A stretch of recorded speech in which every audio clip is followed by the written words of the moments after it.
La hermana del antiguo Papa Francisco finalmente confesó que su hermano abusó de ella y le obligó a guardar silencio dejándonos petrificados. ¿Será esto cierto? Analicemos sus declaraciones. Dicen que la verdad tarda en salir, pero cuando lo hace impacta con fuerza. María Elena Bergoglio, la única hermana del Papa Francisco, a sus 77 años ha decidido romper el silencio que guardó durante toda su vida. Hoy, en los que podrían ser sus últimos momentos, está a punto de compartir un secreto que hasta ahora había permanecido oculto. Un susurro confiado, solo a ella, en la intimidad más profunda de una despedida. Imagínate escuchar las palabras finales de uno de los hombres más influyentes de la historia moderna. Solo ella, su hermana de sangre y alma, fue testigo de aquel instante sagrado. ¿Te imaginas qué podría haber dicho Francisco antes de partir? Quédate porque lo que María Elena está a punto de revelar no solo conmoverá corazones, sino que también podría sacudir los cimientos de todo lo que creemos saber sobre su pontificado. Desde los días soleados en los barrios humildes en Buenos Aires hasta los majestuosos pasillos del Vaticano, María Elena ha estado presente en cada etapa del camino de su hermano, acompañándolo de cerca, viendo su transformación desde aquel joven callado y observador hasta el líder espiritual de millones. Conoce cada duda, cada sacrificio, cada momento de la lucha interna que Jorge Mario Bergoglio atravesó antes de ser conocido como Francisco. Hoy, finalmente, ese silencio que nació del amor y del respeto comienza a romperse, no para destruir, sino para ofrecer una mirada más humana y auténtica de quien llegó a ser Papa. Y aquí te lanzo una pregunta. ¿Tú crees que conocer la verdad sobre una figura tan importante cambia la forma en que la admiramos? Déjame tu respuesta en los comentarios. Quiero leerte. La familia Bergoglio no nació en medio del lujo ni de la comodidad. Su historia comenzó en las polvorientas calles del barrio de Flores, en la capital argentina, cuando en diciembre de 1936 Jorge Mario abrió los ojos al mundo. Era el cuarto de 5 hermanos, hijo de un contador que había huido de la Italia fascista de Mussolini buscando un nuevo comienzo en Sudamérica. Mario José Bergoglio y Regina María Sibori formaron una familia unida, cimentada en valores simples y una fe profunda. Vivían con lo justo, pero siempre con el corazón lleno de esperanza y amor. Tú también creciste en un hogar donde lo esencial era más importante que lo material. Cuéntame tu experiencia, quiero saberlo. La rutina en casa era sencilla pero intensa. Desde pequeños los niños aprendieron a colaborar en el hogar, a valorar el esfuerzo, a escuchar antes de hablar. Jorge en particular tenía una manera especial de observar el mundo, siempre callado, siempre atento. Su hermana Marta recuerda que cuando él decidía hablar, todos se callaban para escucharlo. La vida familiar giraba en torno a las tradiciones. Regina preparaba platos típicos italianos con esmero y amor, y cada comida era una celebración de unión. Las sobremesas se llenaban de anécdotas, de risas, de discusiones sobre los pequeños grandes temas de cada día. Eran esas reuniones donde se forjaron los lazos de complicidad y cariño que marcaron para siempre a Jorge. Los domingos eran sagrados. La familia entera asistía a misa y luego se reunía con tíos y primos para fortalecer esos lazos que el océano había intentado debilitar. En esas tardes de abrazos y recuerdos italianos, Jorge encontró parte de su identidad, una mezcla de fe, sacrificio y amor por los suyos. María Elena recuerda con emoción aquellas épocas en que todo era más simple pero también más profundo. Ella vio de cerca cómo su hermano fue creciendo en la fe, enfrentando dudas, superando temores, comprometiéndose cada vez más con su vocación. No fue un camino sencillo. Hubo momentos de enorme fragilidad, instantes en los que la soledad parecía aplastar su espíritu. ¿Te has preguntado alguna vez qué miedo se enfrenta a alguien que lleva sobre sus hombros las esperanzas de millones? Si quieres saber más sobre esos momentos ocultos de Francisco, quédate porque la historia apenas comienza. María Elena no habla desde el rencor ni desde la traición. Su voz es la de alguien que amó profundamente, que entendió los sacrificios, que acompañó los silencios y las lágrimas no vistas. Ahora, en ese punto final de su vida, siente la necesidad de compartir esa verdad que humaniza, que acerca, que permite entender que incluso los grandes líderes tienen momentos de inmensa vulnerabilidad. En los medios, las miradas están fijas, la atención se siente en el aire.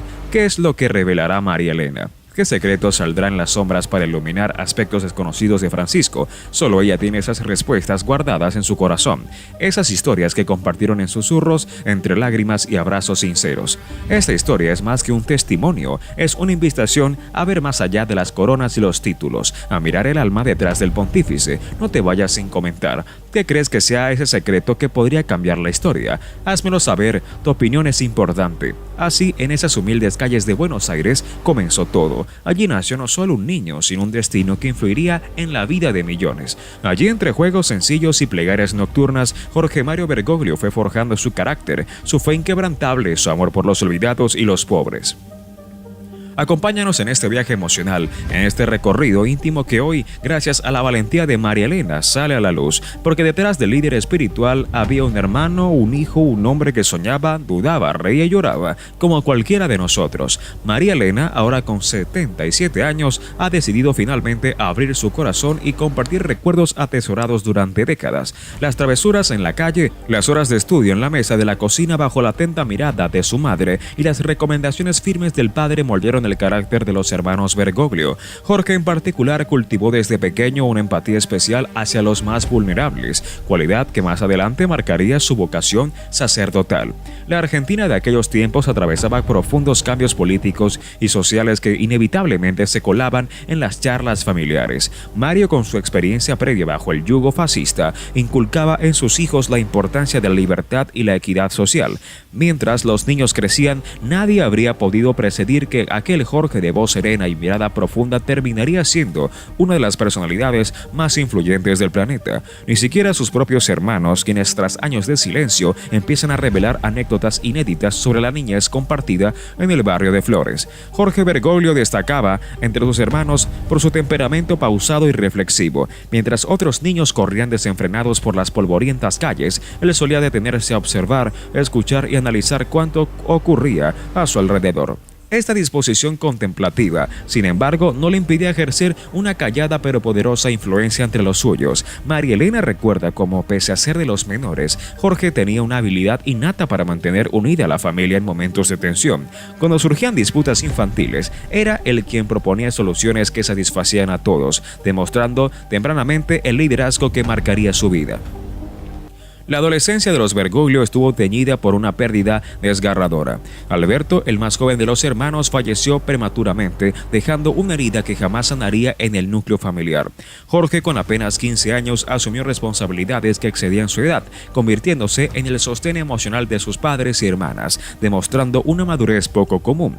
Fue durante aquellos años dolorosos en que Jorge comenzó a llevar consigo una pequeña Biblia en el bolsillo de su camisa, un gesto inusual para un joven de su edad en Buenos Aires.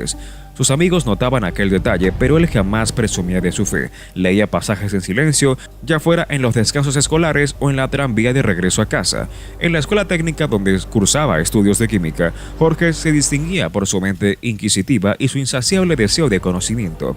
Los profesores notaban que no se limitaba a memorizar fórmulas, sino que buscaba comprender los principios fundamentales detrás de ellas. Al concluir la secundaria, comenzó a trabajar como técnico en un laboratorio químico donde sus dotes de precisión y orden encajaban a la perfección. Sus colegas lo respetaban por su seriedad y su integridad. No obstante, la vida de Jorge no era solo estudio y trabajo. Como buen argentino, sentía una pasión desbordante por el fútbol, siendo un fiel seguidor de San Lorenzo de Almagro, equipo que mencionaba con entusiasmo en toda conversación. Los domingos, tras asistir a misa, se permitía de vez en cuando acudir al estadio o escuchar los partidos por radio. Esta fusión de intereses aparentemente opuestos, ciencia y religión, química y teología, fútbol y oración, era parte esencial de su compleja personalidad. Jorge no percibía contradicciones donde otros sí. Para él, el mundo tangible que exploraba en el laboratorio y el universo espiritual que indagaba en sus lecturas religiosas eran facetas de una misma realidad.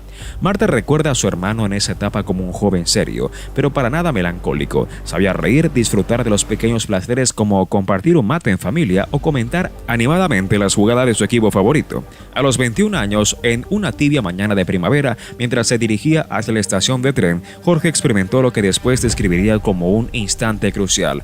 Algo se transformó dentro de él. Una certeza profunda se instaló en su alma. Ese día, en lugar de continuar hacia su trabajo en el laboratorio, se desvió hacia una iglesia y permaneció allí largo tiempo. Al salir, su vida había tomado un rumbo inesperado, un camino que cambiaría no solo su destino, sino también el de millones de personas. Septiembre de 1953 marcó un punto de inflexión en la vida de Jorge Bergoglio. En ese día, con 21 años recién cumplidos, caminaba por las calles de Buenos Aires sin prever que el destino lo esperaba. Al llegar a una esquina, algo lo llevó a entrar en la iglesia de San José de Flores, un templo que ya había visitado innumerables veces, pero que ese día parecía llamarlo con una urgencia especial.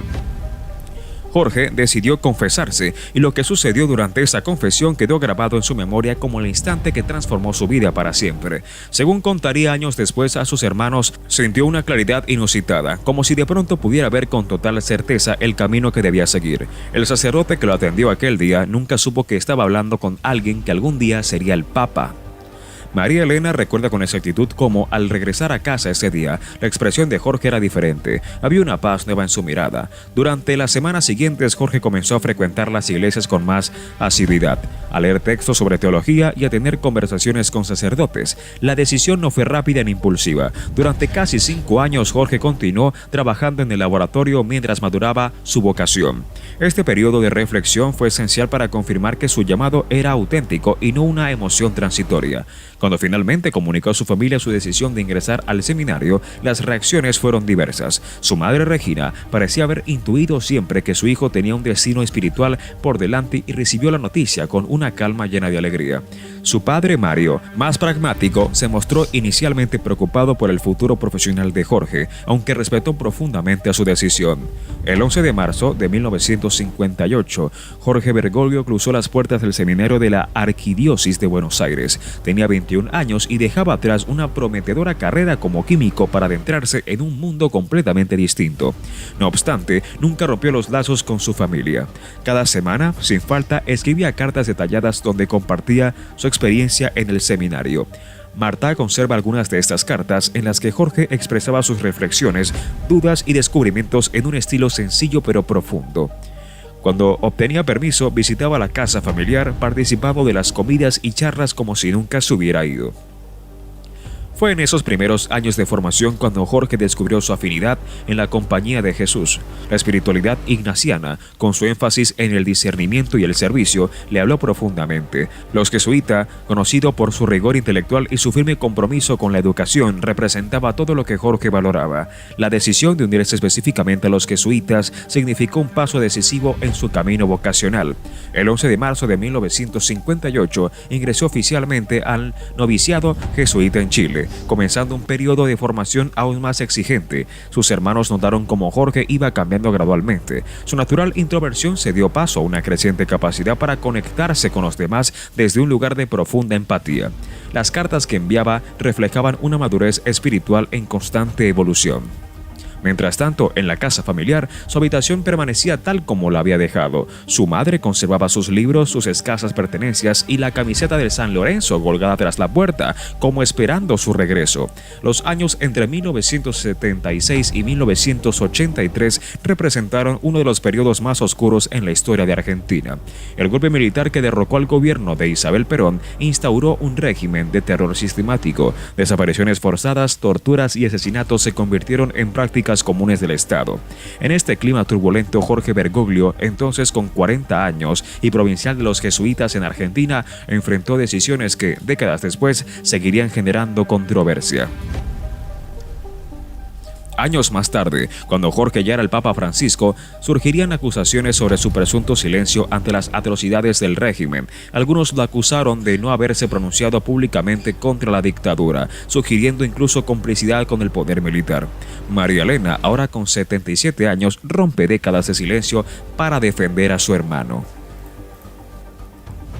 y desvelar una verdad que pocos conocen. Según su relato, en lugar de mantenerse inactivo, Jorge organizó una red clandestina de protección, utilizando la estructura de la iglesia. La casa parroquial en la que trabajaba Jorge se transformó en un punto de tránsito secreto para aquellos perseguidos por motivos políticos. Documentos falsificados, rutas de escape y refugios temporales eran coordinados desde allí con la máxima discreción. Jorge comprendió que una denuncia pública habría resultado en la destrucción inmediata de esta red de apoyo, poniendo en mayor peligro a aquellos a quienes intentaban proteger. El caso más conocido, aunque poco divulgado durante años, fue la liberación de 2 sacerdotes jesuitas, Orlando Llorio y Francisco Jal, secuestrados por las fuerzas militares durante 5 meses. Jorge utilizó todos sus contactos disponibles para lograr su liberación. Según relata María Elena, su hermano llegó a reunirse personalmente con altos mandos militares, arriesgando su propia seguridad, con el fin de negociar la libertad de sus compañeros. Los riesgos personales que Jorge enfrentó durante este tiempo fueron constantes: las llamadas telefónicas con amenazas a altas horas de la noche, la vigilancia evidente de personas sospechosas alrededor de la casa jesuita y el conocimiento de que su nombre había sido mencionado en reuniones de la Junta Militar como un posible objetivo, formaban parte de su realidad diaria. Este periodo resultó especialmente doloroso para Jorge debido a las divisiones dentro de la propia iglesia. Mientras algunos miembros del clero mantenían estrechas relaciones con el régimen militar, otros denunciaban abiertamente las violaciones de los derechos humanos, lo que provocaba fracturas internas que dificultaban cualquier acción coordinada. María Elena recuerda las escasas visitas de su hermano durante esos años. Lo notaba extremadamente delgado, con ojeras pronunciadas y una tensión constante que trataba de disimular. En la intimidad familiar, Jorge compartía muy poco sobre sus actividades, consciente de que cualquier información podría poner en peligro tanto a su familia como a aquellos a quienes protegía. La estrategia de resistencia silenciosa adoptada por Jorge reflejaba su firme creencia de que en circunstancias extremas salvar vidas debía prevalecer sobre los gestos simbólicos. Esta postura pragmática, que algunos no comprendían, permitió que muchas personas pudieran escapar de la persecución, cuando las denuncias públicas resultaban ineficaces y potencialmente contraproducentes.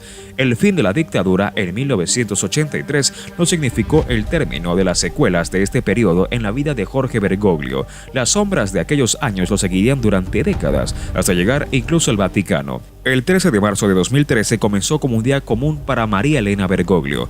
A sus 65 años seguía su rutina diaria en su modesto departamento en Buenos Aires. La televisión encendida mostraba imágenes en vivo desde Roma, donde el cónclave para elegir al sucesor de Benedicto XVI estaba en curso. Su hermano Jorge, entonces cardenal, estaba en Roma para participar en la elección, tal como lo había hecho en 2005. Cuando apareció el humo blanco sobre la Capilla Sixtina, María Elena se sentó frente al televisor con la calma de quien espera una noticia importante, pero ajena a su vida personal.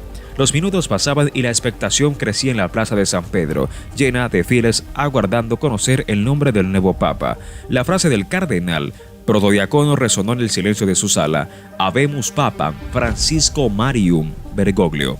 El mundo se detuvo para María Elena. Su hermano, el mismo Jorge que había jugado con ella en las calles de Flores, el que había compartido la mesa familiar durante tantos años, era ahora el Papa Francisco, líder espiritual de más de 1.000 millones de católicos en todo el planeta. El teléfono comenzó a sonar sin cesar, los vecinos tocaban su puerta y los periodistas se agolpaban en la entrada de su edificio. La vida tranquila y discreta que siempre había llevado se transformó en cuestión de minutos. El apellido Bergoglio, hasta entonces conocido solo en círculos limitados, se convertiría en parte de la historia. Los sentimientos contradictorios invadieron a María Elena. Una intensa alegría por el reconocimiento de las virtudes y dedicación de su hermano se mezclaba con la certeza de que la distancia entre ellos, que ya era considerable desde su ingreso al sacerdocio, se volvería ahora insalvable. 3 meses después de la elección, María Elena viajó por primera vez al Vaticano. El reencuentro con Jorge, ahora Papa Francisco, estuvo marcado por una emotiva mezcla de familiaridad y formalidad. El hombre que la recibió vestido de blanco y tratado con una reverencia extraordinaria por todos, tenía sin embargo gestos, miradas y manera de hablar que no dejaban duda. Era su hermano. Durante esa primera visita, María Elena pudo percatarse de la magnitud del cambio en la vida cotidiana de Jorge. Su habitación en la Casa Santa Marta, aunque sencilla en comparación con los aposentos papales tradicionales, representaba un contraste rotundo con la vida austera que siempre había llevado. Las audiencias continuas, los compromisos diplomáticos y la atención global a cada una de sus palabras habían transformado radicalmente su rutina. No obstante, lo que más impresionó a María Elena fue comprobar que, a pesar de la transformación externa, la esencia de Jorge seguía intacta. Los valores familiares que sus padres le inculcaron, la preocupación por los más vulnerables, la austeridad personal y el sentido del humor sutil que siempre lo había caracterizado seguían presentes en el Papa Francisco. Durante las conversaciones privadas mantenidas en esta visita, Jorge compartió con su hermana tanto las alegrías como los desafíos de su nueva responsabilidad. La confianza entre los hermanos se mantenía inalterada, creando un espacio de normalidad en medio de circunstancias tan extraordinarias. María Elena regresó a Buenos Aires con la certeza de que, aunque el mundo ahora conociera a su hermano como el Papa Francisco, para ella seguiría siendo simplemente Jorge, el hermano que nunca dejó de ser fiel a sus raíces. En la noche del 13 de marzo de 2013, 13, el mundo observaba asombrado el humo blanco que surgía de la chimenea de la Capilla Sixtina. Momentos después, el cardenal argentino Jorge Mario Bergoglio era presentado a la humanidad como el nuevo líder de la Iglesia Católica, Papa Francisco. La elección del nombre fue el primer gesto sorprendente de su pontificado. Nunca antes un papa había optado por el nombre Francisco, un homenaje directo a San Francisco de Asís, el santo que representaba la sencillez, la pobreza y el amor incondicional por los más necesitados. San Francisco de Asís era conocido por su desprendimiento material, su dedicación a cuidar a los pobres y su profunda conexión con la naturaleza. Su vida había sido un testimonio radical de amor, desapego y compasión. Al elegir ese nombre, Bergoglio señalaba un cambio profundo en la manera en que la Iglesia se presentaría al mundo. No te olvides de los pobres. Parecía ser el lema silente detrás de esa elección. Era como si el nuevo Papa llevara consigo un compromiso público de transformar la Iglesia, acercándola a las personas más humildes y marginadas. Los primeros momentos de su pontificado ya reflejaban esa inspiración.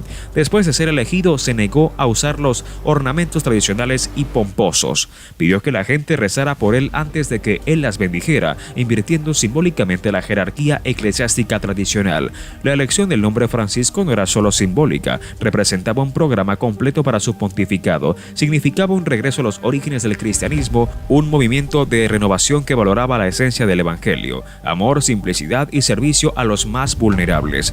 Su trayectoria como Jorge Mario Bergoglio, incluso en Argentina, ya indicaba ese camino. Como jesuita y arzobispo en Buenos Aires, era conocido por su cercanía con las comunidades más pobres, por vivir de forma sencilla y por defender los derechos de los más necesitados. El nombre elegido materializaba ese espíritu franciscano en acciones concretas. En palabras del propio Papa, se trataba de construir una iglesia pobre para los pobres. No era solo un eslogan, sino un compromiso real de transformación. La prensa internacional rápidamente percibió la profunda de esa elección. Comentaristas, teólogos y reporteros analizaban cada gesto, cada palabra del nuevo Papa, intentando comprender el significado de aquella elección histórica.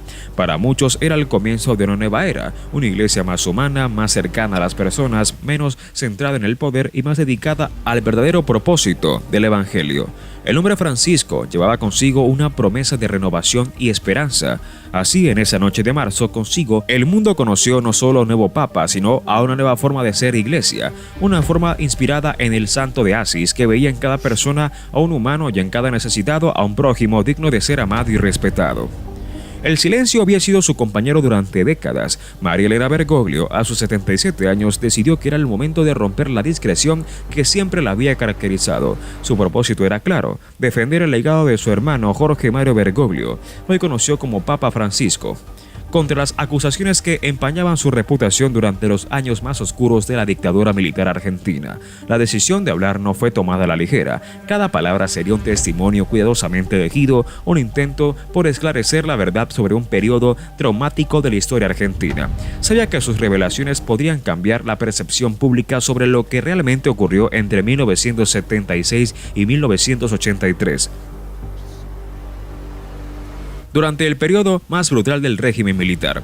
En entrevistas exclusivas, María Elena comenzó a desvelar historias que habían permanecido ocultas durante años. Había momentos en los que su hermano arriesgó su propia vida para proteger a personas perseguidas por el régimen. No eran simples rumores ni suposiciones, sino hechos concretos que mostraban el verdadero carácter de Jorge Mario Bergoglio. Reveló acciones clandestinas que pocos conocían. En una época de terror y persecución, su hermano se había convertido en un canal secreto de esperanza para muchos. Ayudaba a sacerdotes, activistas y familias enteras a escapar de la represión, utilizando a menudo su influencia dentro de la iglesia para salvar vidas. Recordó momentos en los que Jorge Mario escondía personas en parroquias, les proporcionaba documentos falsificados y organizaba rutas de escape para aquellos perseguidos por la dictadura. No se trataba de heroísmo ostentoso, sino de un compromiso discreto con la dignidad humana.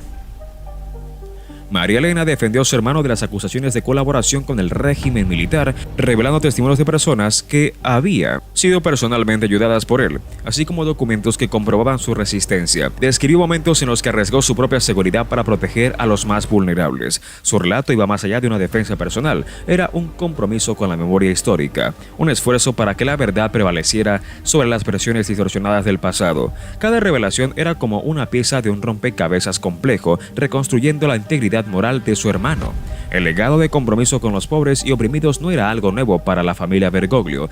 Desde su juventud, Jorge Mario había demostrado una profunda preocupación social que iba mucho más allá de las palabras. María Elena recordaba cómo él siempre priorizaba a los más necesitados mucho antes de convertirse en papa. Su decisión de hablar representaba más que una defensa personal, era un acto de responsabilidad histórica. Sabía que sus palabras tenían el poder de arrojar luz sobre momentos oscuros, de dar voz a aquellos que habían sido silenciados durante años de represión.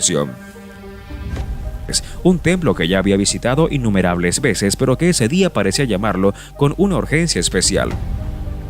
Jorge decidió confesarse, y lo que sucedió durante esa confesión quedó grabado en su memoria como el instante que transformó su vida para siempre. Según contaría años después a sus hermanos, sintió una claridad inusitada, como si de pronto pudiera ver con total certeza el camino que debía seguir. El sacerdote que lo atendió aquel día nunca supo que estaba hablando con alguien que algún día sería el Papa.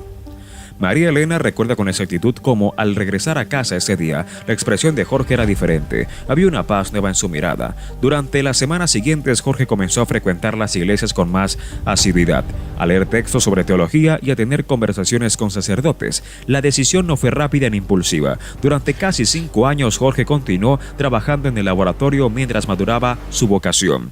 Este periodo de reflexión fue esencial para confirmar que su llamado era auténtico y no una emoción transitoria. Cuando finalmente comunicó a su familia su decisión de ingresar al seminario, las reacciones fueron diversas. Su madre Regina parecía haber intuido siempre que su hijo tenía un destino espiritual por delante y recibió la noticia con una calma llena de alegría. Su padre Mario, más pragmático, se mostró inicialmente preocupado por el futuro profesional de Jorge, aunque respetó profundamente a su decisión. El 11 de marzo de 1958, Jorge Bergoglio cruzó las puertas del seminario de la Arquidiócesis de Buenos Aires. Tenía 21 años y dejaba atrás una prometedora carrera como químico para adentrarse en un mundo completamente distinto. No obstante, nunca rompió los lazos con su familia. Cada semana, sin falta, escribía cartas detalladas donde compartía su experiencia en el seminario. Marta conserva algunas de estas cartas en las que Jorge expresaba sus reflexiones, dudas y descubrimientos en un estilo sencillo pero profundo. Cuando obtenía permiso, visitaba la casa familiar, participaba de las comidas y charlas como si nunca se hubiera ido. Fue en esos primeros años de formación cuando Jorge descubrió su afinidad en la compañía de Jesús. La espiritualidad ignaciana, con su énfasis en el discernimiento y el servicio, le habló profundamente. Los jesuitas, conocido por su rigor intelectual y su firme compromiso con la educación, representaba todo lo que Jorge valoraba. La decisión de unirse específicamente a los jesuitas significó un paso decisivo en su camino vocacional.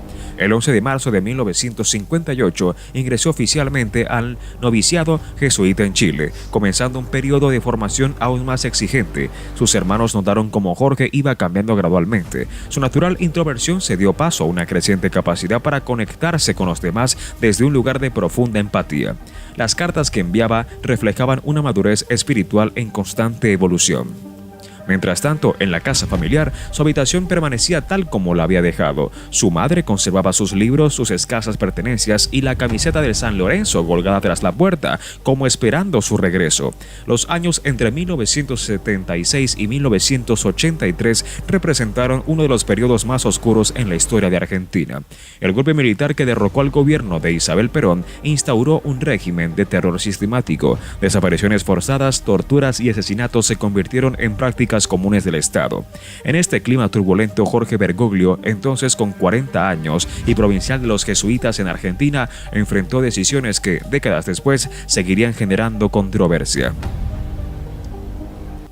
Años más tarde, cuando Jorge ya era el Papa Francisco, surgirían acusaciones sobre su presunto silencio ante las atrocidades del régimen. Algunos lo acusaron de no haberse pronunciado públicamente contra la dictadura, sugiriendo incluso complicidad con el poder militar. María Elena, ahora con 77 años, rompe décadas de silencio para defender a su hermano y desvelar una verdad que pocos conocen. Según su relato, en lugar de mantenerse inactivo, Jorge organizó una red clandestina de protección, utilizando la estructura de la iglesia. La casa parroquial en la que trabajaba Jorge se transformó en un punto de tránsito secreto para aquellos perseguidos por motivos políticos. Documentos falsificados, rutas de escape y refugios temporales eran coordinados desde allí con la máxima discreción. Jorge comprendió que una denuncia pública habría resultado en la destrucción inmediata de esta red de apoyo, poniendo en mayor peligro a aquellos a quienes intentaban proteger. El caso más conocido, aunque poco divulgado durante años, fue la liberación de dos sacerdotes jesuitas, Orlando Llorio y Francisco Hall, secuestrados por las fuerzas militares durante 5 meses. Jorge utilizó todos sus contactos disponibles para lograr su liberación. Según relata María Elena, su hermano llegó a reunirse personalmente con altos mandos militares, arriesgando su propia seguridad, con el fin de negociar la libertad de sus compañeros. Los riesgos personales que Jorge enfrentó durante este tiempo fueron constantes: las llamadas telefónicas con amenazas a altas horas de la noche, la vigilancia evidente de personas sospechosas alrededor de la casa jesuita y el conocimiento de que su nombre había sido mencionado en reuniones de la Junta Militar como un posible objetivo, formaban parte de su realidad diaria. Este periodo resultó especialmente doloroso para Jorge debido a las divisiones dentro de la propia iglesia. Mientras algunos miembros del clero mantenían estrechas relaciones con el régimen militar, otros denunciaban abiertamente